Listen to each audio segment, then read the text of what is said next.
शिवसेना सांसद धैर्यशील माने ने यहां पर मांग की है कि सीएम के बेटे और सांसद श्रीकांत शिंदे को मोदी सरकार में मंत्री बनाया जाए। उनसे बात की हमारे सहयोगी रौनक ने। अब वो दिखाते हैं आपको। ये बताइए कि इस बार चुनाव कैसा रहा और क्या आप लोग को लगता है, आपकी भी ये मांग है कि श्रीकांत जी को बनाना चाहिए? नहीं, मांग युवा होने के नाते एक युवा चेहरा महाराष्ट्र को मिलना चाहिए। सीनियर्स और जूनियर्स का अगर मिलाप होकर महाराष्ट्र को और आगे बढ़ाने की कोशिश की जाए तो निश्चित रूप से उसका फायदा नहीं आने वाली लोगों को भी एक आश्वासक चेहरा मिलेगा।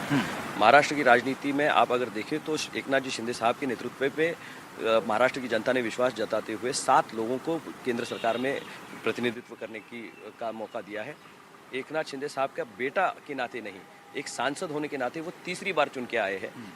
उत्कृष्ट सांसद का पुरस्कार से उनको नवाजा गया है। तो निश्चित रूप से इन सारी चीज़ों का फायदा उन्हें आने वाले समय में होने वाला है। और उनका जो डायलॉग है वो अक्रॉस पार्टीज है। लिंग्विस्टिकली वो हर एक पार्टी के लोगों से बात कर सकते हैं। सभा पटल पे भी जो उन्होंने विषय रखे हैं तो निश्चित रूप से उसका भी फायदा पार्टी को निश्चित रूप से होगा। और पिछली जो गवर्नमेंट बड़ी एकनाथ जी शिंदे साहब के नेतृत्व में, उसमें जो केंद्र सरकार में शिवसेना के लोग काम कर रहे थे, उसमें से 12 लोग एक फैक्शन जाके जो एकनाथ शिंदे साहब के शिवसेना से जुड़ा, उसका पूरा श्रेय अगर किसी को जाता हो तो श्रीकांत जी शिंदे साहब को जाता है। तो ऐसे एक युवा चेहरा को बूस्ट करने की ज़रूरत है जो सीनियर भी है और युवा भी है। लेकिन यहाँ पर एक दूसरा सवाल ये हो जाता है कि आप लोगों को कौन सा मंत्रालय मिलना चाहिए जिससे कि महाराष्ट्र को भी इसका फायदा हो सके और देश के युवाओं तक भी जो है वो ज़्यादा से ज़्यादा काम पहुँचाया जा सके? नहीं, एक मंत्रालय कौन सा हो इसका जो निर्णय है उस आदरणीय एनडीए की जो अलायंस गठबंधन में जो आगे निकल के आएगा उसमें स्पष्ट हो जाएगा। लेकिन पहले से ही शिवसेना को अच्छा पोर्टफोलियो एनडीए सरकार में हमेशा मिलता रहा है। आप अगर देखें तो एक बार बाला साहब जी ठाकरे साहब थे, तब लोकसभा का सभापति पद भी शिवसेना के पास मनोहर जोशी जी के माध्यम से था। आज भी शिवसेना जब वापस बीजेपी से जुड़ी, बहुमत होते हुए भी बीजेपी ने शिवसेना को मुख्यमंत्री पद तक ले जाने का काम किया है।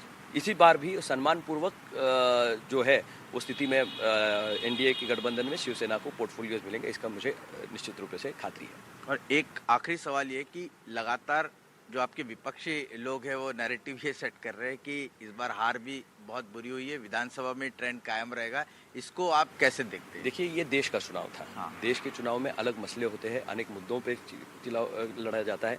एक गलत नैरेटिव सेट करने का काम विपक्ष ने किया था। लोगों के मन में एक गलत फहमी डालने का काम किया था कि संविधान को कहीं धोखा होने वाला है। कहीं उनको बताया गया था कि मुस्लिम यहाँ देश में अनसिक्योर्ड है। ये सारी चीज़ें इकट्ठा करने का काम महाराष्ट्र की राजनीति में किया गया और लोगों का ये नरेशन हमको डिलीट करने में निश्चित रूप से कुछ कठिनाइयाँ आई। लेकिन ये परफॉर्मेंस ओरिएंटेड गवर्नमेंट महाराष्ट्र की है, ये सारे लोग जानते हैं।